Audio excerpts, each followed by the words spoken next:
Hey everybody, before I get started, I just want to mention a couple of ways that you can engage with me on a more personal level. I have a few avenues set up and I keep focusing on one, and I figured why don't I make a short little video talking about all of them real quick before we get into these episodes. So first thing, Patreon. There's a link in the episode description, in every episode description to the Patreon, as well as a video on the feed called Major Announcement that has all the details of what each tier offers and how much they cost. I implore you to check that out. I offer a lot of cool shit for my patrons. Second thing, the Discord channel. There's also a Discord link in the episode description and in every episode description.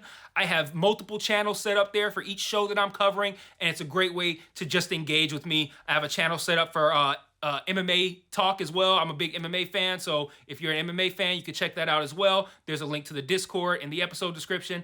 And then lastly, the Facebook and Twitter. Social media. Follow me on there. I post news on there. When I say news, I mean like, hey, I'm stopping covering this show. Hey, I'm starting covering this show. Let me know what you think about this.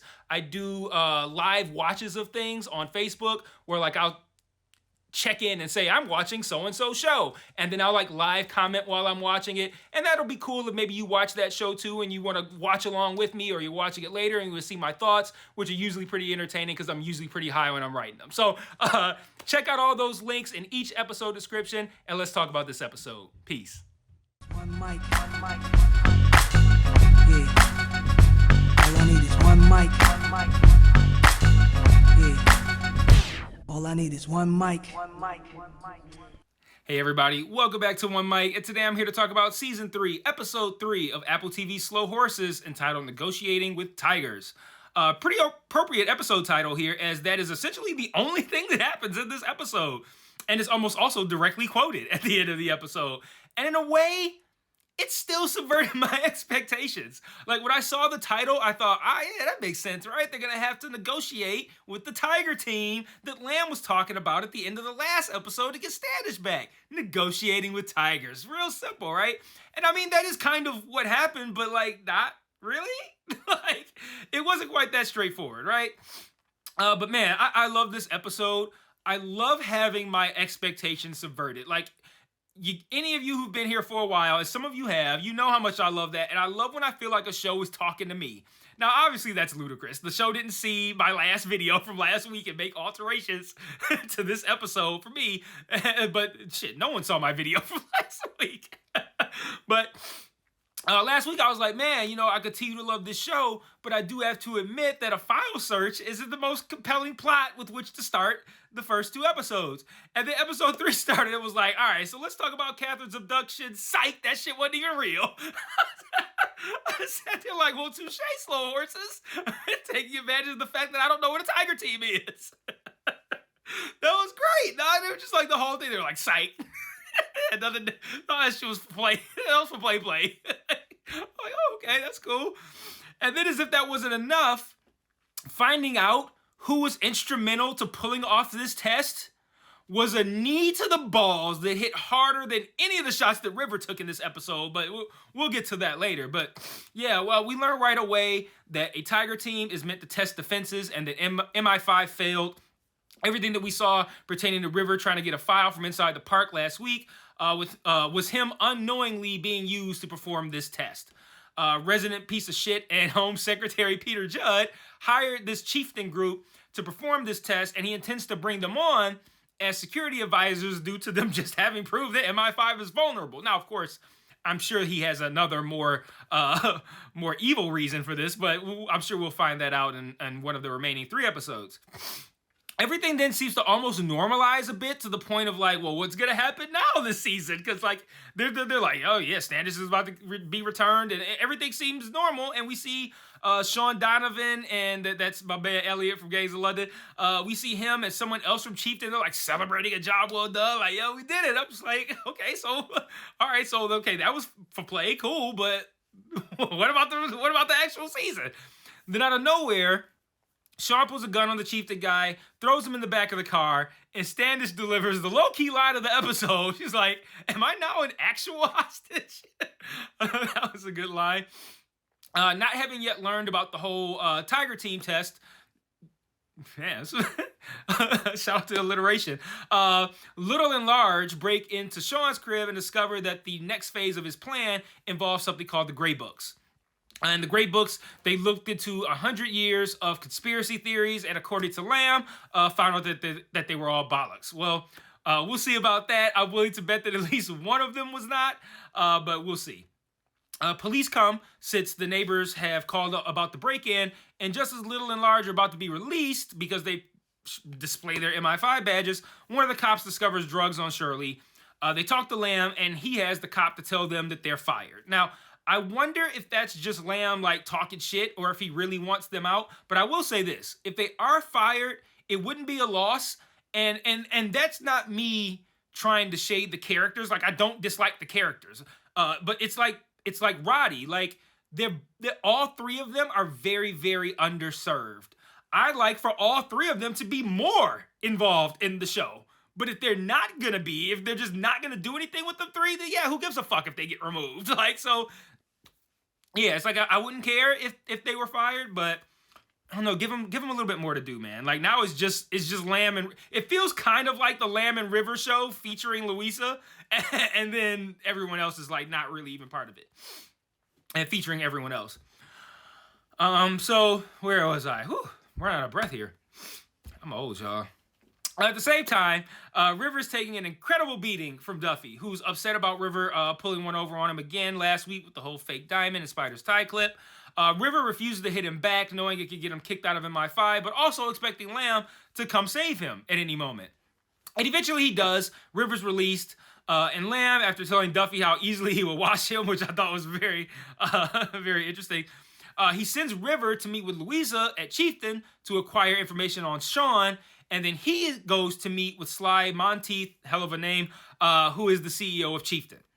I loved when River goes to get in the cab or Uber or whatever it was with Lamb, and Lamb kicks him out. I like the kick out too, but I really like this when River is like, wait, is it, like, he thinks about it, he's like, wait, is it Chieftain on the way to where you going? Can I come with you? And Lamb's like, yeah, it is on the way. No, you can't come. Peace out, bitch. Like, okay. Oh, I thought that was funny. So Lamb tells this Sly Monty guy, he just just hops right in his passenger seat. That Sean's going rogue. He basically fills him in on everything. Sean's going rogue because he wants the Grey Books, all of which is news to Sly. He don't even know what the Grey Books are. I don't know if I buy that, but we'll see. Sean still has Standish, and Lamb wants Sly to, as they say, I think several times in this episode, to get it sorted.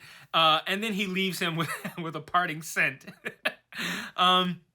Generally, I don't like the fart jokes, but like they've taken enough time off from them. Like, so that was actually kind of funny to me. But like when they were like at season 1, where they were just like every episode had a fart joke, I'm like, I'm older than 8. Like I'll need fart jokes, like rapid fire fart jokes. Nah, this ain't elementary school. But you know, if you give me like, I feel like last season they didn't do it that much. So. And then I think they did maybe one earlier this season, like a slight fart joke, not as like egregious as that one, but yeah, I'll allow it if it's like, you know, every now and then, but like, don't hit me with them. Don't hit me with them all the time. Anyway, once River connects with Louisa, they go into the Chieftain offices, and Spider is already there in the lobby, voicing his dissatisfaction with his part in the ruse. I mean, man, looking back on those scenes, it's almost embarrassing how good they got me. Like, and I'm sure they got you guys too. Like, River asks about Spider's sister. Spider asks about Standish. He forgives Louisa for allowing him to be shot in that last season. Everything felt very normal.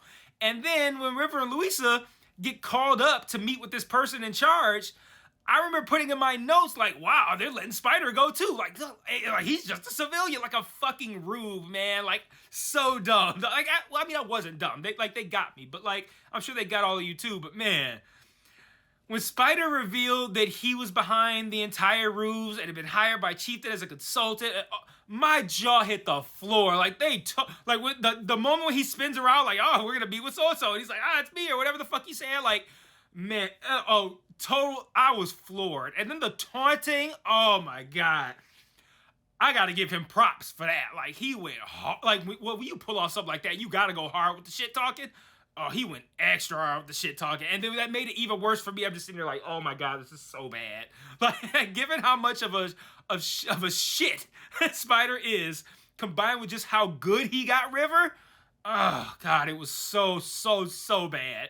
And then you think about his performance in the lobby, and then he talks about how he specifically chose River for this op, and then they reenact the gun moment with a laser pointer. He's talking about he's gonna shut down Slough House. Like, oh god, it was so bad. And then to top it all off, as they're leaving, Luisa's like, you should have known it was Spider. Like, how would he have known that? There's no way. Spider like put himself into the op to make it so he couldn't be caught. I don't know. We also have to hear Spider minimize the situation with Standish to Sly Monty once he arrives, saying that he intends to essentially stand up Sean, and then Sean will realize that he's a twat and just release Standish. And that strategy it's almost implausible how he could pull off such a good plan, but be on River, but be this stupid about Sean. Like, that was such a ridiculous thing to say. So we also learn in this scene that Sly has a lunch meeting with Peter Judd that Spider won't be allowed to if he doesn't get Standish released. So Spider decides that he's going to meet with Sean. As we see Spider pull up to where Sean is, Sean's like staring lovingly at a pic of Allison, the woman from the cold open in episode 1. Which reminded me, what was up with that cold open? So, brief pause here. This episode does a lot to make the Gray Book sound worthless, but if they were actually worthless, why would they be being kept under such lock and key, right? No, my guess is that there's some proof in there about a real/true conspiracy that Allison's footprint file was going to expose, and that's why she was killed for it, and that's why money is not enough for Sean. He wants to see whatever it is that his girl had to die for. But anyway, not knowing this, Spider pretty horrifically shits on Allison, and, this results in Sean literally punching him to death. One punch, headed to the window, done. And it was very clearly an accident, but given the scene we had just seen with Spider, River, and Louisa, I don't think anyone was lamenting the loss of Spider at that point. We close out the episode with Lamb crashing the lunch between Sly and Peter, saying he's got nothing better to do until Standish is released, but to fuck with them. He gives a great quote that's like a verbal finger wagging from Churchill that says, "You can't reason with a tiger when your head is in its mouth." One, a great line. Two, I think kind of a reference to the title. And then the episode ends with Spider's body being dumped outside the restaurant, and we end in a place where a proper escalation has been achieved. So, pretty satisfied with dead bodies being dumped outside of restaurants.